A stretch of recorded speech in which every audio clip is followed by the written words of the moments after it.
আসসালামু আলাইকুম, আশা করি সবাই অনেক ভালো আছেন। আজকে আমি আপনাদের নিয়ে আসছি নবীগঞ্জ উপজেলার মধ্যে সবচেয়ে বড় যে বাঁশের বাজার, সেই বাঁশের বাজারে। এটা হচ্ছে বিজনা নদীর পাড়ে, ঢাকা সিলেট হাইওয়ে যে রোড আছে, সেই রোডের বিজনা নদীর উপরের যে ব্রিজটা রয়েছে, সেই ব্রিজের কাছেই কিন্তু এই বাজারটা। ঢাকা সিলেট হাইওয়ের বাঁ দিকে ছোট্ট একটি রাস্তা চলে গিয়েছে একদম বিজনার পারে সেই বাঁশ বাজারে। আমরা ওইখানে যাব এবং পুরো বাজারটি আপনাদের ঘুরে ঘুরে দেখাবো। আশা করি আপনাদের সবার ভালো লাগবে। তো পুরো ভিডিওটি দেখতে আমাদের সাথেই থাকুন। প্রায় 2 থেকে 3 দশক ধরে এখানে চলছে বাঁশের জমজমাট বাণিজ্য। প্রজন্মের পর প্রজন্ম ধরে এই বাজারই হয়ে উঠছে স্থানীয় অর্থনীতির প্রাণকেন্দ্র। সপ্তাহে 2 দিন রবিবার এবং বুধবার এখানে বাজার বসে। আশেপাশে গ্রামগঞ্জ থেকে বিক্রেতারা এখানে বাঁশ নিয়ে আসেন এবং ক্রেতারা এখান থেকে বাঁশ নিয়ে যান। এখান থেকে বাঁশ শুধু নবীগঞ্জ নয়, বানিয়াচং, সুনামগঞ্জ, আজমিরিগঞ্জ, মারখুলি, এমনকি সিলেট বিভাগের বিভিন্ন এলাকায় এখানে বাঁশ যায়।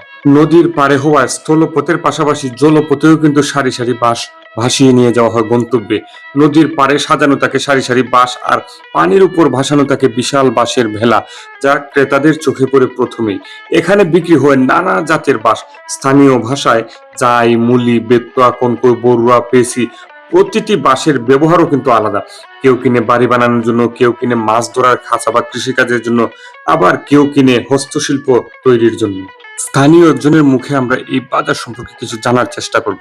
বাঁশ বিক্রি করার জন্য এখানে আসছেন না কেনার জন্য আসছেন? বিক্রি করার জন্য তো এখানে বাঁশ কোথায় কোথায় যায়? যায়, বানিয়েছেন যায়, জগন্নাথপুর যায়, নবীগঞ্জ, আজমিরিগঞ্জ যায়। সব ভালো যায়। তো এখানে তো অনেক বড় বাঁশের বাজার। এই বাজারটা কত বছর আগে? 20-25 20-25 বছর ধরে। ধন্যবাদ চাচা, আপনাকে ভালো থাকুন। বিজনা নদীর এই বাঁশ বাজার শুধু কেনা বেচার জায়গা নয়, এটা গ্রামীণ জীবনের এক টুকরো প্রতিচ্ছবি। দাম নিয়ে চলে এখানে দর কষাকষি। বিক্রেতার মুখে শোনা যায় বছরের অভিজ্ঞতার বাঁশের মান বোঝানোর গল্প। ক্রেতা বিক্রেতার হাসি ঠাট্টা, নদীর হালকা ঢেউ আর বাঁশের ঘর্ষণের শব্দ মিলে তৈরি হয় এক অনন্য বাজারের সুর। এখানকার প্রতিটি বাঁশ, প্রতিটি গল্প প্রমাণ দেয় নদী আর মানুষের বন্ধন কত গভীর, যেখানে ইতিহাস, সংস্কৃতি আর জীবিকা মিলেমিশে আছে। তো দেখতে দেখতে আমরা শেষ পর্যায়ে চলে আসছি। বিজনা নদীর পাড়ের এই বাঁশ বাজারটি আপনাদের কাছে কেমন লাগলো অবশ্যই আপনারা আপনাদের মূল্যবান কমেন্টের মাধ্যমে জানাবেন, এবং যদি ভালো লেগে থাকে অবশ্যই একটি শেয়ারের মাধ্যমে অন্যকে দেখার সুযোগ করে দিবেন। ধন্যবাদ সবাইকে।